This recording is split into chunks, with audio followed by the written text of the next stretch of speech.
بسم اللہ الرحمن الرحیم۔ السلام علیکم۔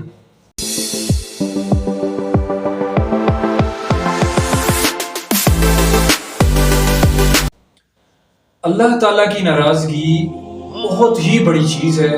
اللہ معاف کرے کہ اللہ ہم سے کبھی ناراض نہ ہو۔ لیکن جس قوم سے اللہ ناراض ہوتا ہے تو انہیں کچھ ایسی چیزیں ہیں، کچھ ایسی نشانیاں ہیں جن پر غور کرنا چاہیے۔ پہلی نشانی کیا ہے کہ لوگوں کے دل سخت ہو جائیں گے۔ جیسے اللہ رب العزت کی ذات نے قرآن پاک میں بنی اسرائیل کے بارے میں فرمایا، ان کے دل پھر سخت ہو گئے۔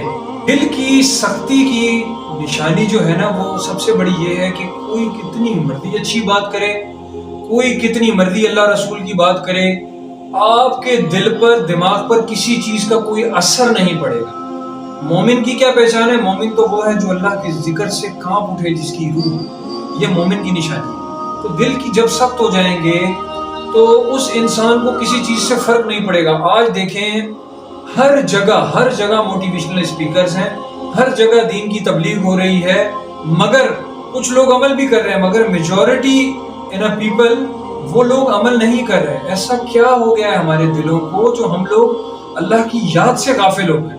دوسرا، سورہ الانعام کی روشنی میں اگر ہم دیکھیں کہ اللہ تعالیٰ کس طرح عذاب جو ہے وہ شیک کرتا ہے، کس طرح عذاب بھیجتا ہے، تو ایک تو یہ ہے کہ وہ زمینی طور پہ کوئی عذاب بھیجے گا، لائک سونامی آ گیا، سیلاب آ گئے۔ دوسرا، آسمان سے عذاب آئے گا۔ تیسرا یہ کہ آپس میں لوگ ایک دوسرے سے بھڑ جائیں گے، اختلاف بہت زیادہ پیدا ہو جائے گا۔ اب اس کی مثال، زندہ مثال یہ ہے کہ آج کی پولیٹیکل کرائسس پاکستان کی اور پولیٹیکل سچویشن اٹھا لیں کہ پی ٹی آئی کی اگر کوئی بندہ پوسٹ اپلوڈ کرتا ہے تو اس کے نیچے جتنے بھی لوگ ہیں وہ کیا کیا کمنٹس کرتے ہیں آ کے، یا کوئی نون لیگ کی، پیپلز پارٹی کی اچھے کام کی یا برے کام کی پوسٹ کرتا ہے تو اس کے نیچے کیا کمنٹس آ رہے ہوتے ہیں۔ ٹھیک ہے جی، لوگوں کے اندر نفرت پیدا ہو گئی ہے، لوگ ڈیوائیڈ ہو گئے ہیں، لوگ ایک دوسرے سے اختلاف کی حد ان کی اتنی بڑھ گئی ہے کہ وہ لوگوں کو ڈسٹروائے، تباہ کرنے کی حد تک چلے گئے۔ تو یہ جو ڈس یونٹی ہمیں نظر آ رہی ہے، یہ ایک بہت بڑا الارم ہے اور سائن ہے اللہ کی طرف سے کہ کیا اللہ رب العزت کی ذات ہم سے ناراض تو نہیں؟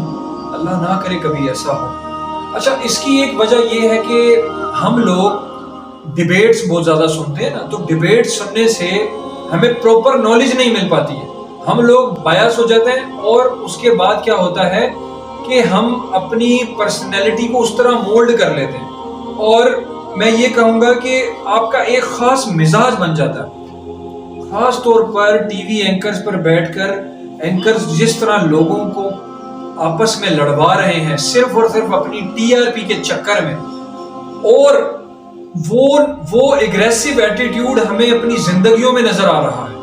ہم کوئی شو دیکھتے ہیں، اس میں گرما گرمی ہو رہی ہے تو ہمارے اندر گرما گرمی ہو رہی ہے، کوئی غلط بات کر رہا ہے شو میں تو ہم بھی وہ چیزیں اڈاپٹ کر لیتے ہیں۔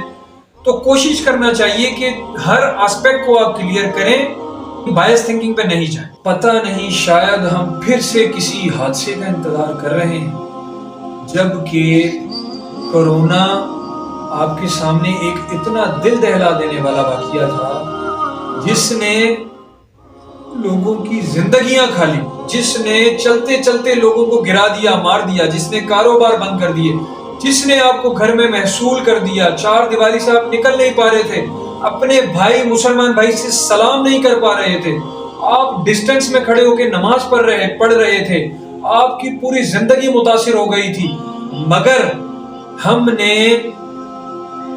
ہم نے کوئی سبق حاصل نہیں کیا۔ تو پھر ہم پر وہی مسلط ہوگا نا، ہمارا وہی حکمران آئے گا نا جیسے جو ہم ڈیزرو کرتے ہیں، کیونکہ اللہ نے وہی فرمایا کہ بھئی تم پر وہ حکمران آئے گا جیسے تم خود ہو۔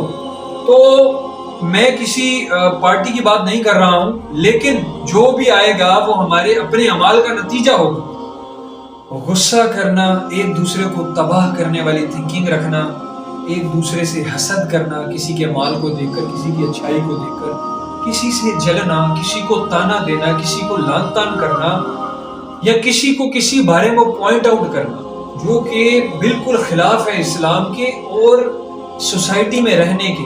ہمیں چاہیے کہ ہم آپس میں محبت پیدا کریں تاکہ اللہ رب العزت کی ذات ہم سے راضی ہو جائے. اور ہمیں چاہیے کہ ہم اختلاف سے باہر نکل کر اجتماع کی صورت میں ایک دوسرے سے پیار اور محبت کریں. میری اللہ سے دعا ہے آپ سب خوش رہیے اور زندہ اور پائندہ رہیے. السلام علیکم.